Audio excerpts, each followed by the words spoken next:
డైటుల ద్వారా ఎంతమంది చనిపోయారు, డైటుల ద్వారా ఎంతమంది సఫర్ అవుతున్నారు, ఇట్లాంటి ఆల్టర్నేటివ్ మెడిసిన్స్ ద్వారా ఎంతమంది సఫర్ అవుతున్నారు, అట్లాంటి ఎందుకు సోషల్ మీడియాలో హైలైట్ అవ్వట్లేదు? చూడండి, ఒక doctor hundreds and thousands of patients కి ట్రీట్మెంట్ ఇచ్చి వాళ్ళ ప్రాణాలు కాపాడి అట్లాంటి డాక్టర్ చేతుల్లో సడన్ గా ఒక రోజు ఒక మనిషి కాంప్లికేషన్స్ వచ్చి చనిపోయాడు అనుకుందాం. ఎంత హైలైట్ అవుతుందండి సోషల్ మీడియాలో. అసలు ఈ డాక్టర్స్ అందరూ మోసం చేస్తున్నారు, అసలు ఈ డాక్టర్స్ చేతుల్లో జనాలు చనిపోతున్నారు, ప్లాన్డ్ మర్డర్ అంట కొన్ని కామెంట్స్ అయితే. ఒక కార్డియాలజిస్ట్ పర్స్పెక్టివ్ నుంచి చెప్తానండి, అసలు ఒకప్పటి రోజులు అంటే ఒక 30-40 ఇయర్స్ బ్యాక్ హార్ట్ అటాక్ వస్తే 100 మందిలో 30 మంది చనిపోతారు, ఇంకొక 20 మంది విత్ ఇన్ 1 year చనిపోతారు కాంప్లికేషన్స్ తో. ఆ రోజుల్లో రక్తం పల్చం చేసే టాబ్లెట్స్, యాస్పిరిన్ అని చెప్పేసి, లేకపోతే స్టెంట్లు, బైపాస్లు లేవు. 1960s 1970s ఆ టైంలో హార్ట్ అటాక్ వస్తే చనిపోవడమే. ఇప్పుడున్న మోడర్న్ ట్రీట్మెంట్ లో హార్ట్ అటాక్ వచ్చిన పేషెంట్స్ టైం కి వస్తే గనక ఆల్మోస్ట్ 100లో 95 మందిని సేవ్ చేస్తున్నాం. ఎవిడెన్స్ బేస్డ్ మెడిసిన్ ఫాలో అయ్యే ఏ డాక్టర్ కూడా మీకు 100% అష్యూరెన్స్ ఇవ్వరు. ఎవడైనా వచ్చి 100కి 100% నేను క్యూర్ చేస్తానని అని ఎవడైనా చెప్తున్నాడు అంటే వాడు పెద్ద మోసగాడని గుర్తుపెట్టుకోండి.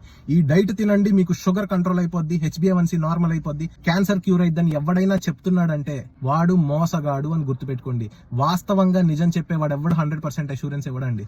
అట్లా అని చెప్పేసి వాళ్ళు ఏమైనా సేవ చేస్తున్నారంటే ఒక్కొక్కడికి డైటీషియన్ అంటే ఎవడన్నా, ఐ డోంట్ వాంట్ నేమ్, 15,000 20,000 30,000 అంట డైట్. డెఫినెట్లీ అండి, డైట్ ద్వారా మనము జబ్బుల్లో కంట్రోల్ చేసుకోవచ్చు, కానీ జబ్బులు క్యూర్ అవ్వవండి. దయచేసి గుర్తుపెట్టుకోండి, diet is a very good thing. Diet ద్వారా మనం చాలా జబ్బులు కంట్రోల్లో పెట్టుకోవచ్చు, but you cannot cure with only diet. దానివల్ల ఎన్ని కాంప్లికేషన్స్ వస్తాయి, ఎంతమంది సఫర్ అవుతున్నారు. ఒక్క డాక్టర్ చేతుల్లో వేల మంది పేషెంట్స్ బాగుపడి ఒక్క పేషెంట్ కి ఏదైనా కాంప్లికేషన్ వస్తే నిజంగా పేషెంట్ పరంగా చూస్తే చాలా బాధేస్తుంది. ఆ ఫ్యామిలీ పరంగా ఒక మనిషిని కోల్పోయినందుకు really I feel bad for that family or for that patient. But అంతమంది సేవ్ చేసిన పేషెంట్స్ ని చేసిన డాక్టర్ సడన్ గా ఒక బ్యాడ్ అయిపోతాడు.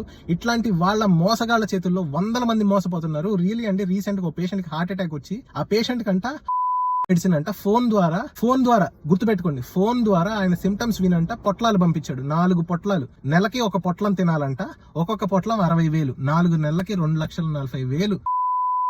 మా దగ్గరకు వచ్చాడు పేషెంట్, సార్ ఈ మెడిసిన్ వాడాం మాకు ఇంప్రూవ్మెంట్ లేదని. అంత ట్రీట్మెంట్ వాడాక మళ్ళీ మా దగ్గరకు వచ్చి ఇజెక్షన్ ఫ్రాక్షన్ 15% అంటే గుండె పంపింగ్ అసలు లేదు, వచ్చి మమ్మల్ని కాపాడండి, మా లైఫ్ సేవ్ చేయండి అంట. నిజంగా అసలు ఎవిడెన్స్ బేస్డ్ మెడిసిన్ ద్వారా ఎంత మంది లైఫ్ సేవ్ అయినాయో, ఎంత మంది బోటకప్ మాటలు చెప్పి జనాల్ని మోసం చేస్తున్నారో. People don't have guts to raise their voice against them. ఒకప్పటి రోజుల్లో ఇలా జబ్బులు వచ్చి చనిపోయే వాళ్ళు పక్కన సందుల్లో చనిపోతే ఈ సందులో తెలియని పరిస్థితి. ఈ రోజుల్లో ఎక్కడో ఒక చిన్న కాంప్లికేషన్ వస్తే సోషల్ మీడియాలో హైలైట్ అవడం అదొక పెద్ద ప్రాబ్లం లా చూపించడం. డైటుల ద్వారా ఎంతమంది చనిపోయారు, డైటుల ద్వారా ఎంతమంది సఫర్ అవుతున్నారు, ఇట్లాంటి ఆల్టర్నేటివ్ మెడిసిన్స్ ద్వారా ఎంతమంది సఫర్ అవుతున్నారు, అట్లాంటి ఎందుకు సోషల్ మీడియాలో హైలైట్ అవ్వట్లేదు? మై ఫైనల్ వర్డ్స్ గుర్తుపెట్టుకోండి, ఎవడైతే ఓవర్ కాన్ఫిడెంట్ మాటలు మాట్లాడతాడో వాడు పెద్ద దొంగ. నా దగ్గర రండి నేను చేసేస్తాను, నా డైట్ తినండి, లేకపోతే నా మందు వాడండి, నా తినండి అని చెప్పేసి ఎవడైనా కాన్ఫిడెంట్ గా మాట్లాడతాడో వాడు పెద్ద దొంగ.